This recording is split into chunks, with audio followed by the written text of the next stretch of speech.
There are no books that take masculinity to its radical conclusion. The only works of fiction I can think of that truly do this are in film and video games. Now, I have a very specific definition in mind here. Obviously, there are great examples of masculine characters doing masculine things throughout fiction. But what it's about is where clinging to the masculine form gets us to a point that changes the world itself, where we ourselves are changed. So let's dial it back. Masculinity is a matter of taking the title you're given, being a king, being a father, and clinging to it despite never being able to match up to that title. There's an inherent gap between any identity, any title, any word, and you yourself, the thing itself. So masculinity eagerly clings to the title and does so in order to uphold the world. So the father clings to being the father despite not being able to fully uphold the world, right? And that provides something for the child, a world for the child to live in.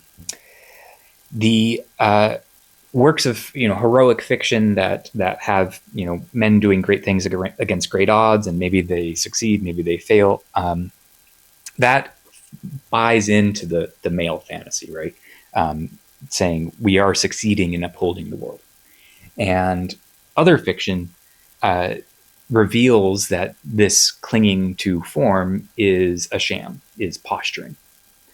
So Don Quixote is a classic example of dismantling, maybe even you could say deconstructing the myth of chivalry, right? Because it ends with giving up the effort. When we're told we have to grow up and give it up, that's a way of shirking back from where the fantasy can take us, from where clinging to that masculine form can indeed take us. The Odyssey is a really important example. We're clinging to being the hero. We go on the journey. We return home, and we reset things. We are able to properly clear away the disruption at home. That's dialectical, but it's not that transporting, right? It doesn't really change things too much. It's more than just purifying our own position. It's about how we change the world around us and bring other people with us. So with the road, we get this love of the father without world, right? It's intense, it's transporting for us, but it reaches us to this dead end point where we're not able to really connect with our child. Our child is, this new human figure, this boy who's living without any connection to the previous world. And we're giving up ourselves for this boy to live against impossible odds, but the boy stays alien. We're just able to sacrifice ourselves. That's the end. So it doesn't go far enough. Dune is really important because of David Lynch, not just because of Frank Herbert.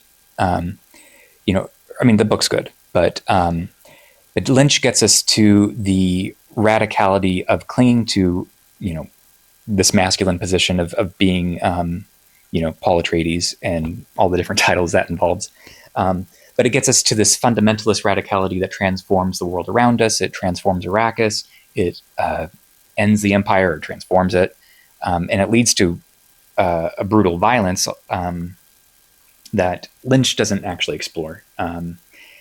But it leads to revolution. So, there's this persistence by being on this desert planet, clinging to, this Messiah figure, and where it actually gets us. That's what's radical, actually. So my two huge frames of reference are The Last of Us and Telltale's Walking Dead game, and both of those works explore masculinity to its radical conclusion. So with Joel, we're not just like the character in The Road. We are clinging violently to Ellie. And in so doing, we get into Ellie's own shoes. That excess of Joel, his love, that particular attachment, right? That's love, particular attachment. How that rends a hole in the fabric of reality itself, the world around us. And we are clinging with Ellie's position through revenge and arriving into Abby's position. And that brings us back to Ellie's position, where we've now given up the revenge. And that changes us radically. And we give up Joel at the very end of The Last of Us 2. We give up clinging to being his daughter figure, the love. So it doesn't mean there's no love, just the love transforms. We lose the position that the love gives us, the sort of reified structure. With Telltale's Walking Dead game, we are playing as Lee, caring for Clementine, and then we're playing as Clementine, cared for by Kenny. Their caring for Clementine gets us to a new person, to Clementine and AJ. That's what changes the world. So the radicality here is more than just saving a life through being a parent or a father. It's about how we get to a new way of living through Clementine and Ellie, and us, the player, the reader as well. How we're all transformed in this effort, in clinging to masculinity, while knowing you're not able to uphold the world fully, but you do so anyway. So what this doing so anyway actually gets us to. So again, this is not the finitude of, hey, it's all a sham. It's about not caring that it's a sham and where that can take us. That's what's radical about masculinity. The huge example beyond this is Twin Peaks: The Return. Agent Dale Cooper is the ultimate example of masculinity. He is kind, decent, cheerful. He's upholding the world as an FBI agent. This is all good stuff, trying to investigate the undoing passing away of Laura Palmer. And in Twin Peaks: The Return, we reach this radical conclusion where we realize this entire effort is upholding the way in which Laura is suffering. It keeps her in this suffering position. There's a reification going on, and of Laura, of femininity, which we explore radically in Twin Peaks: Fire Walk with Me, where we get into Laura's shoes. Right, the TV show is Laura is opaque and everyone's built up around her. We get to subjectivize Laura in Fire Walk with Me, and we feel the way in which she is undone, incomplete. How her own possession is a rent one. It's undone, and then where she goes with that, her own drive. Those are similar endeavors with Ellie and Clementine in those games as well. That's an important thing to keep in mind too if you're exploring masculinity, is where does femininity speak to masculinity, which I can get into fuller later. But there's more than just finitude going on with how Twin Peaks ends. There's a giving up of your position. We aren't Agent Dale Cooper throughout Twin Peaks: The Return until the very, very end, and when even then, we're not quite Agent Dale Cooper.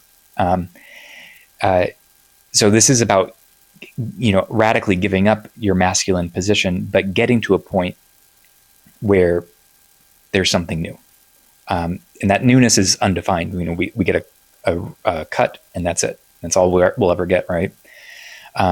But we are opened to Laura in that cut. We stop holding her up as this reified thing. That's basically what's at work there. That's what that gets us to. Where We've Made It Dark does get to a radicality with masculinity with Imogen's father, Sid. There's a radical persistence that he definitely clings to, and it takes Imogen further.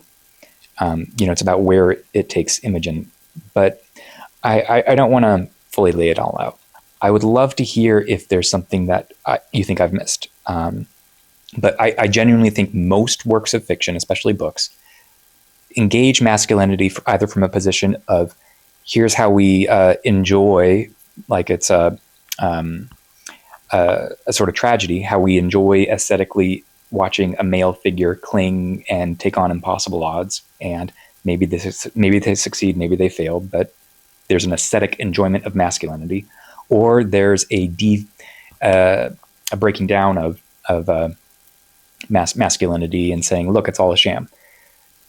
Neither of those are enough. You have to get to a point where you are transforming the world around you, and that just doesn't happen too often, unfortunately. But I think that's the huge task of fiction itself.